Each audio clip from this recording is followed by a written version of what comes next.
षडलिंग स्वरूप प्रणव का महत्व में ओंकार और पंचाक्षर मंत्र का विवेचन। शिव भक्तों के सत्कार की महत्ता। आप सभी से अनुरोध है कि यदि आप इन वीडियोस को लाइक, शेयर या सब्सक्राइब नहीं भी कर सकते तो इन्हें पूरा अवश्य सुनें और लाभान्वित हों। ऋषिगण बोले, हे महामुने, हे प्रभु, आप हमारे लिए क्रमशः षडलिंग स्वरूप प्रणव का महात्म्य तथा शिव भक्त के पूजन की विधि बताइए। सूत जी ने कहा, महर्षियों, आप लोग तपस्या के धनी हैं। आपने यह बड़ा सुंदर प्रश्न उपस्थित किया है, किंतु इसका ठीक ठीक उत्तर महादेव जी ही जानते हैं, दूसरा कोई नहीं।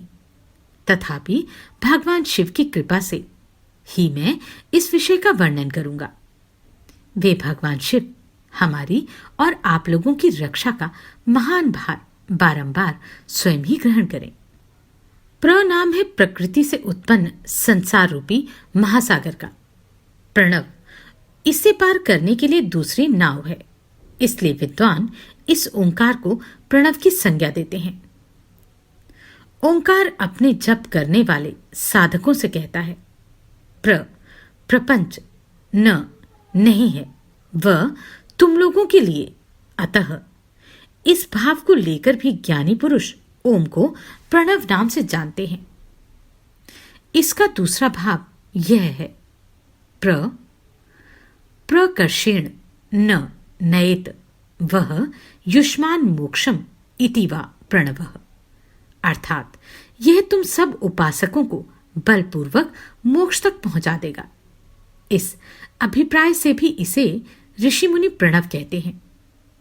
अपना जप करने वाले योगियों के तथा अपने मंत्र की पूजा करने वाले उपासक के समस्त कर्मों का नाश करके यह दिव्य नूतन ज्ञान देता है, इसलिए भी इसका नाम प्रणव है।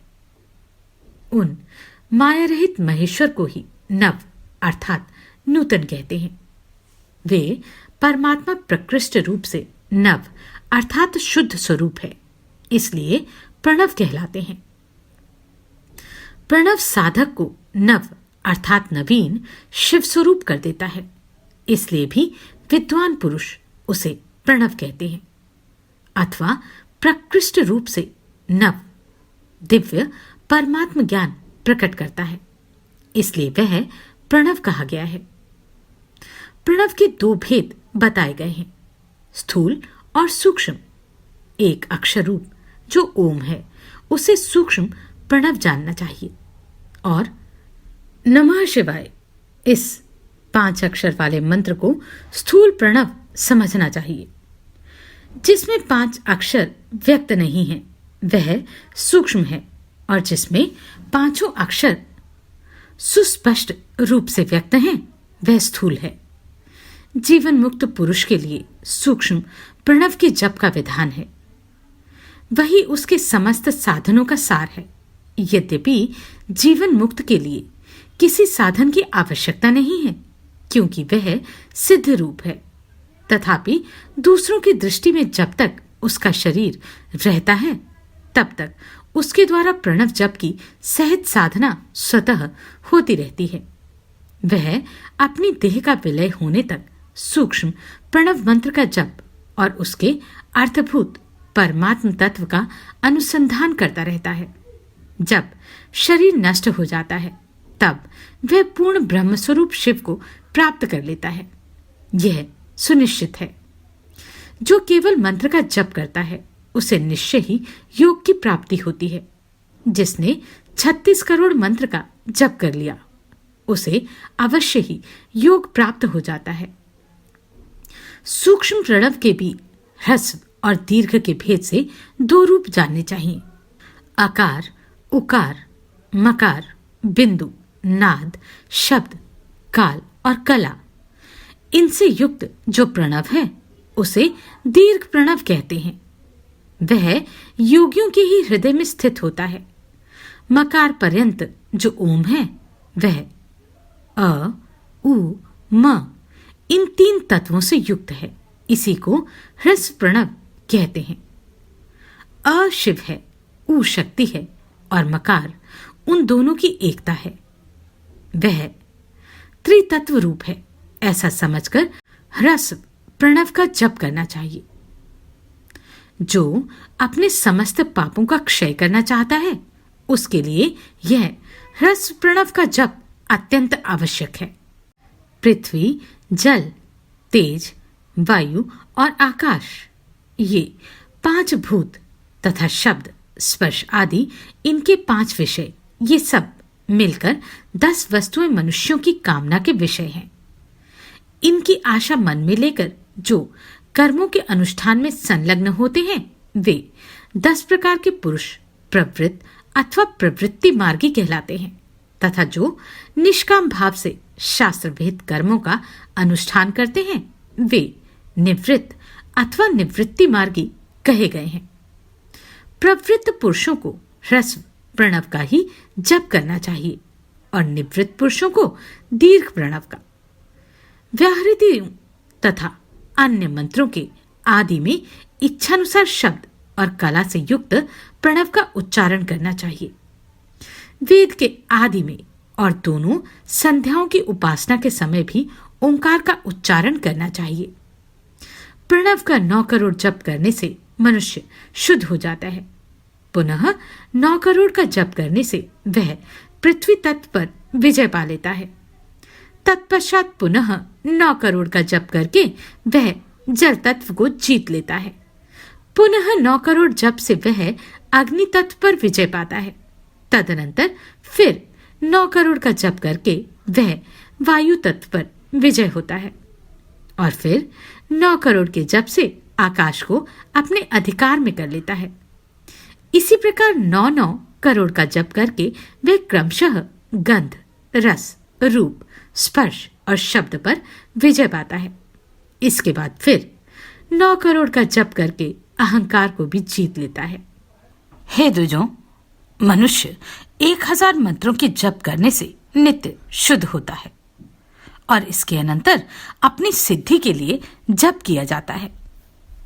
इस तरह 108 करोड़ प्रणव का जप करके उत्कृष्ट बोध को प्राप्त हुआ पुरुष शुद्ध योग प्राप्त कर लेता है। शुद्ध योग से युक्त होने पर वह जीवन मुक्त हो जाता है, इसमें संशय नहीं है। सदा प्रणव का जप और प्रणव रूपी शिव का ध्यान करते करते समाधि में सिद्धस्थ हुआ महायोगी पुरुष साक्षात शिव ही है, इसमें संशय नहीं है। पहले अपने शरीर में प्रणव के ऋषि, छंद और देवता आदि का न्यास करके फिर जप आरंभ करना चाहिए। आकार आदि मात्र का वर्णों से युक्त प्रणव का अपने अंगों में न्यास करके मनुष्य ऋषि हो जाता है। मंत्रों के 10 विध संस्कार, मात्रिका न्यास तथा षड ध्वज शोधन आदि के साथ संपूर्ण न्यास का फल उसे प्राप्त हो जाता है। प्रवृत्ति तथा प्रवृत्ति निवृत्ति से मिश्रित भाव वाले पुरुषों के लिए स्थूल प्रणव का जप भी अभिष्ट का साधक होता है। मंत्रों के 10 संस्कार ये हैं: जनन, दीपन, बोधन, ताड़न, अभिषेचन, विमलीकरण, जीवन, तर्पण, गोपन और आप्यायन। इनकी विधि इस प्रकार है: भोजपत्र पर गौरचन, कुमकुम, चंदन आदि से आत्माभिमुख त्रिकोण लिखें। फिर तीनों कोणों में 6-6 समान रेखाएं खींचें। ऐसा करने पर 49 त्रिकोण कोष्ठ बनेंगे। उनमें ईशान कोण से मातृका वर्ण लिखकर देवता का आवाहन पूजन करके मंत्र का एक एक वर्ण उच्चारण करके अलग पत्र पर लिखे। ऐसा करने पर जनन नाम का प्रथम संस्कार होगा। हंस मंत्र का संपुट करने से 1000 जप द्वारा मंत्र का दूसरा दीपन संस्कार होता है। यथा हंसः रामाय नमः सो अहम। ह्रूम बीज संपुट मंत्र का 5000 जप करने से बोधन नामक तीसरा संस्कार होता है। यथा ह्रूम रामाय नमः ह्रूम। फट संपुटित मंत्र का 1000 जप करने से ताड़न नामक चतुर्थ संस्कार होता है। यथा फट रामाय नमः फट। भुर्जपत्र पर मंत्र लिखकर रौ हंसः औ, इस मंत्र से जल को अभिमंत्रित करें और उस अभिमंत्रित जल से अश्वत्थ पत्रादि द्वारा मंत्र का अभिषेक करें। ऐसा करने पर अभिषेक नामक 5वां संस्कार होता है। ओम त्रोम वष्ट। इन वर्णों से संपुटित मंत्र का 1000 जप करने से विमलीकरण नामक 6वां संस्कार होता है। यथा ओम त्रोम वष्ट रामाय नमः वष्ट त्रोम ओम। स्वधा वष्ट संपुटित मूल मंत्र का 1000 जप करने से जीवन नामक 7वां संस्कार होता है। यथा स्वधा वष्ट रामाय नमः वष्ट स्वधा। दुग्ध जल एवं घृत के द्वारा मूल मंत्र से 100 बार तर्पण करना ही तर्पण संस्कार है। ह्रीं बीज संपुटित 1000 जप करने से गोपन नामक 9वां संस्कार होता है। यथा ह्रीं रामाय नमः ह्रीं। ह्रौ बीज संपुटित 1000 जप करने से आप्यायन नामक 10वां संस्कार होता है। यथा ह्रौम रामाय नमः ह्रौम। इस प्रकार संस्कृत किया हुआ मंत्र शीघ्र सिद्धिप्रद होता है। षड्ध शोधन का कार्य होत्री दीक्षा के अंतर्गत है। उसमें पहले कुंड में या वेदी पर अग्नि स्थापन होता है। वहां षड्ध्वा का शोधन करके होम से ही दीक्षा संपन्न होती है। क्रिया, तप और जप के योग से शिव योगी 3 प्रकार के होते हैं। वे क्रमशः क्रिया योगी, तपोयोगी और जप योगी कहलाते हैं, जो धन आदि वैभवों से पूजा सामग्री का संचय करके हाथ आदि अंगों से नमस्कार आदि क्रिया करते हुए इष्ट देव की पूजा में लगा रहता है, वह क्रिया योगी कहलाता है। पूजा में संलग्न रहकर जो परिमित भोजन करता हुआ बाह्य इंद्रियों को जीतकर वश में किए रहता है और मन को भी वश में करके परद्रोह आदि से दूर रहता है, वह तपोयोगी कहलाता है। इन सभी सद्गुणों से युक्त होकर जो सदा शुद्ध भाव से रहता तथा समस्त काम आदि दोषों से रहित हो शांत चित्त से निरंतर जप करता है, उसे महात्मा पुरुष जपयोगी मानते हैं। जो मनुष्य 16 प्रकार के उपचारों से शिवयोगी महात्माओं की पूजा करता है, वह शुद्ध होकर सालोक्य आदि के क्रम से उत्तरोत्तर उत्कृष्ट मुक्ति को प्राप्त कर लेता है। हे दुजों, अब मैं जप योग का वर्णन करता हूं। आप सब लोग ध्यान देकर सुने। तपस्या करने वाले के लिए जप का उपदेश किया गया है, क्योंकि वह जप करते करते अपने आप को सर्वथा शुद्ध अर्थात निष्पाप कर लेता है। हे ब्राह्मणों, पहले नमः पद हो, उसके बाद चतुर्थी विभक्ति में शिव शब्द हो, तो पंच तत्वात्मक नमः शिवाय मंत्र होता है। इसे शिव पंचाक्षर कहते हैं। यह स्थूल प्रणव रूप है। इस पंचाक्षर के जप से ही मनुष्य संपूर्ण सिद्धियों को प्राप्त कर लेता है। पंचाक्षर मंत्र के आदि में ओंकार लगाकर ही सदा उसका जप करना चाहिए। हे दुजों, गुरु के मुख से पंचाक्षर मंत्र का उपदेश पाकर जहां सुखपूर्वक निवास किया जा सके, ऐसी उत्तम भूमि पर माह के पूर्व पक्ष अर्थात शुक्ल में प्रतिपाद से आरंभ करके कृष्ण पक्ष की चतुर्दशी तक निरंतर जप करना चाहिए। माघ और भादों के माह अपना विशिष्ट महत्व रखते हैं।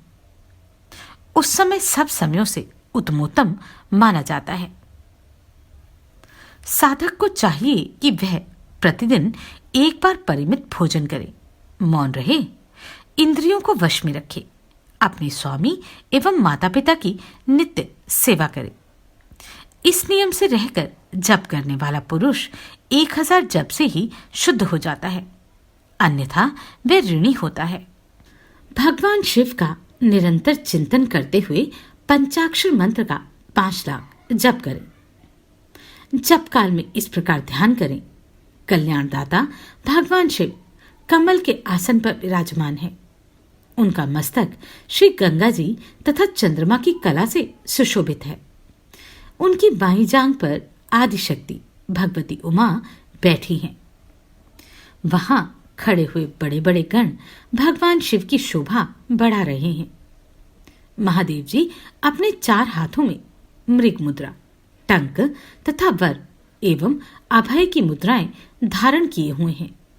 इस प्रकार सदा सब पर अनुग्रह करने वाले भगवान सदाशिव का बार बार स्मरण करते हुए हृदय अथवा सूर्यमंडल में पहले उनकी मानसिक पूजा करके फिर पूर्वाभिमुख हो पूर्वोक्त पंचाक्षरी विद्या का जप करें।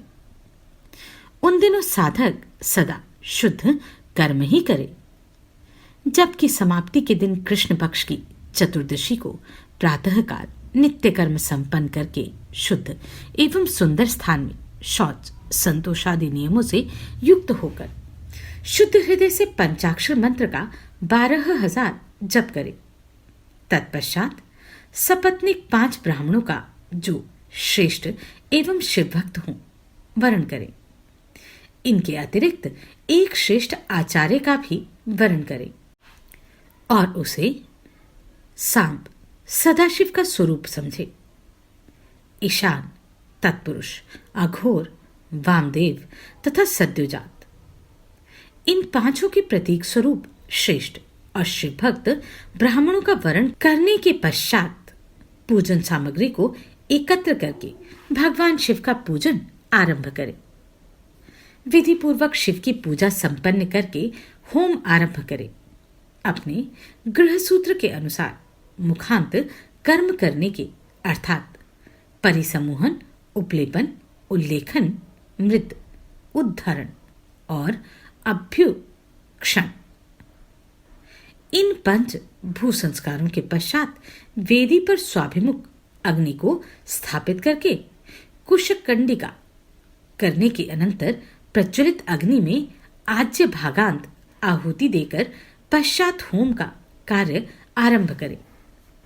कपिला गाय के घी से 11, 101 अथवा 1001 आहुतियां स्वयं ही दें अथवा विद्वान पुरुष शिव भक्त ब्राह्मणों से 108 आहुतियां दिलवा सकते हैं। होम कर्म समाप्त होने पर गुरु को दक्षिणा के रूप में एक गाय और बैल देने चाहिए। ईशान आदि के प्रतीक रूप जिन 5 ब्राह्मणों का वर्ण किया गया हो उनको ईशान आदि का ही स्वरूप समझे तथा आचार्य को सांब सदाशिव का स्वरूप माने। इसी भावना के साथ उन सब के चरण धोएं और उनके चरणोदक से अपने मस्तक को सींचे। ऐसा करने से वह साधक 36 करोड़ तीर्थों में स्नान करने का फल तत्काल प्राप्त कर लेता है। उन ब्राह्मणों को भक्तिपूर्वक दशांग अन्न देना चाहिए। गुरु पत्नी को पराशक्ति मानकर उनका भी पूजन करें। ईशान आदि क्रम से उन सभी ब्राह्मणों का उत्तम अन्न से पूजन करके अपने वैभव विस्तार के अनुसार रुद्राक्ष, वस्त्र, बड़ा और पुआ आदि अर्पित करें। तदनंतर दिक्पाल आदि को बलि देकर ब्राह्मणों को भरपूर भोजन कराएं। इसके बाद देवेश्वर शिव से प्रार्थना करके अपना जप समाप्त करें। इस प्रकार पुरुष चरण करके मनुष्य उस मंत्र को सिद्ध कर लेता है। फिर 5 लाख जप करने से उसके समस्त पापों का नाश हो जाता है। तदनंतर पुनः 5 लाख जप करने पर मनुष्य अतल से लेकर सत्यलोक तक के लोगों का ऐश्वर्य प्राप्त कर लेता है। यदि अनुष्ठान पूर्ण होने के पहले बीच में ही साधक की मृत्यु हो जाए तो वह परलोक में उत्तम भोग भोगने के पश्चात पुनः पृथ्वी पर जन्म लेकर पंचाक्षर मंत्र के जप का अनुष्ठान करता है। समस्त लोगों का ऐश्वर्य पाने के पश्चात मंत्र को सिद्ध करने वाला वह पुरुष यदि पुनः 5 लाख जप कर ले तो उसे ब्रह्मा जी का सामीप्य प्राप्त हो जाता है। पुनः 5 लाख जप करने से उसे सारूप्य नामक ऐश्वर्य प्राप्त होता है। 100 लाख जप करने से वह साक्षात ब्रह्मा के समान हो जाता है। इस तरह कार्य ब्रह्म अर्थात हिरण्यगर्भ का सायुज्य प्राप्त करके वह इस ब्रह्मा का प्रलय होने तक इस लोक में यथेष्ट भोग भोगता है। फिर दूसरे कल्प का आरंभ होने पर वह ब्रह्मा जी का पुत्र होता है। उस समय फिर तपस्या करके दिव्य तेज से प्रकाशित होकर वह क्रमशः मुक्त हो जाता है। आप सभी को कोटि कोटि साधुवाद। आपने इन वीडियोस को इतना प्रेम दिया। नमस्कार, मैं आभा शर्मा जावास। यदि आपको मेरा ये प्रयत्न सराहनीय लगा हो तो मुझे सब्सक्राइब करके प्रोत्साहित करें।